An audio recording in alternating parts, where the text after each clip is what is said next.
Hello everyone, চলুন আপনাদের সাথে খুব ইন্টারেস্টিং একটা ব্যাপার শেয়ার করি। তো যাই হোক, এই ভিডিওটা আমার বেশ কিছুদিন আগের, এখনকার না। মানে আমি সময়ের স্বল্পতার কারণে আপনাদের সাথে জাস্ট শেয়ার করতে পারি না, এখন চলে আসলাম শেয়ার করতে। তো যাই হোক, বাসায় বাউন্ডারির কাজ চলতেছে, বাকি সাইডগুলো দেওয়া হয়ে গেছে, একটা সাইড বাকি আছে। যেই সাইডটা বাকি আছে সেই সাইডে একটা গাছ আছে, সেই গাছের উপরে বলা হয়েছে মৌমাছি না, মৌমাছি হলে তো একটু মধু টধু পাইতাম, বলা হয়েছে। তো যাই হোক, এগুলো তো আবার একটু বিকজ টাইপের, কামড় দিলে বিশাল মানে প্যারা। আমি কিন্তু বলার কামড় খাইছি প্রায় 2টা না 3টা বলার কামড় খাইছি একটা সময়। তো যাই হোক, এই জানালা দিয়ে, মানে আমার যে জানালা আছে রান্নাঘরে, সেই জানালা দিয়েই খাইছে আর কি। তো খুব প্যারা, অনেক কষ্ট আর অনেক ব্যথা, তাই না?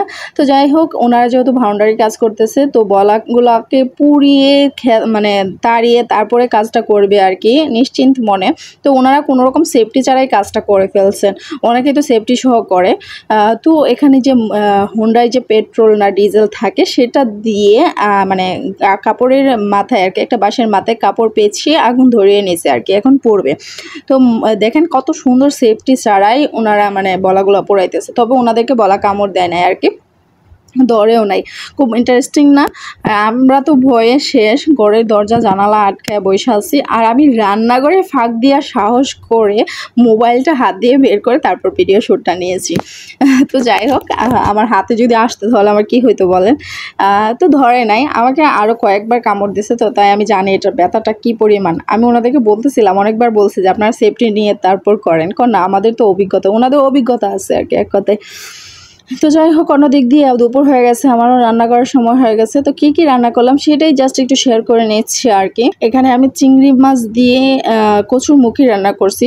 আমার রান্নাও প্রায় কমপ্লিট। চিংড়ি মাছ মানেই মানে একটা অন্যরকম আলাদা একটা স্বাদ। চিংড়ি মাছের পুষ্টিগুণ আমার জানা নেই, তবে চিংড়ি মাছ যে কোনো তরকারি দিয়ে রান্না করলেই স্বাদ লাগে, স্বাদটা দ্বিগুণ বেড়ে যায় আর কি। আর দেশি চিংড়িগুলোর স্বাদ একটু অন্যরকমের হয়, ঘ্রাণ থাকে চিংড়ির।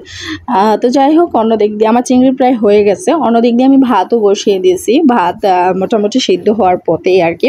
অন্য দিক দিয়ে আমি ডালটাও বসিয়ে দিলাম, ভাত ডাল মাংস সব একসাথেই বসাইছি আর কি। চারপাশে যখন সময় কম থাকে তখন সব একসাথেই বসিয়ে দিই, একবার যখন একটু সময় বেশি থাকে তখন আস্তে ধীরে রান্না করি, এরকম আর কি। তো আমার ভাতও কমপ্লিট, ডালও কমপ্লিট। আমি একটা ভাজিও করেছি, যেটা হয়তো আপনাদের সাথে স্কিপ হয়ে গেছে দেখা। মানে সব সময় তো আর মনে থাকে না যে ভিডিও করতে হবে, শ্যুট নিতে হবে, অন্য কাজে ব্যস্ত ছিলাম দুপুরে। তো সেই জায়গা থেকে শ্যুটটা নিতে পারি নাই, মেবি ভাজিও করেছি আর কি একটা। তো যাই হোক, আমি এদিক দিয়ে মাংসটা আলু দিয়ে কষাইতেছি। নর্মালি পোলট্রি মুরগিটা আমি আলু দিয়েই কষাই থাকি একসাথে, কারণ আলুগুলাও সিদ্ধ হয়ে যায়। আর পোলট্রি মুরগি তো বেশিক্ষণ সময় লাগে না সিদ্ধ হতে, খুব দ্রুত সিদ্ধ হয়ে যায় আর কি। তো আমার আলু মুরগি প্রায় কষানোর ডান, আর একটু শুকাবে। আমি ভালো করে কষাই, একেবারে কষিয়ে তারপর পানি দিয়ে সামান্য পরিমাণে জল রাখছি আর কি, যেটা আপনাদের সাথে শেয়ার করি নাই আর কি। পরবর্তীতে আমি জাস্ট দেখে দিলাম, বেশি পরিমাণে জল না, অল্প পরিমাণে আর কি। তো আজ এই পর্যন্তই, সবাই ভালো থাকবেন, সুস্থ থাকবেন।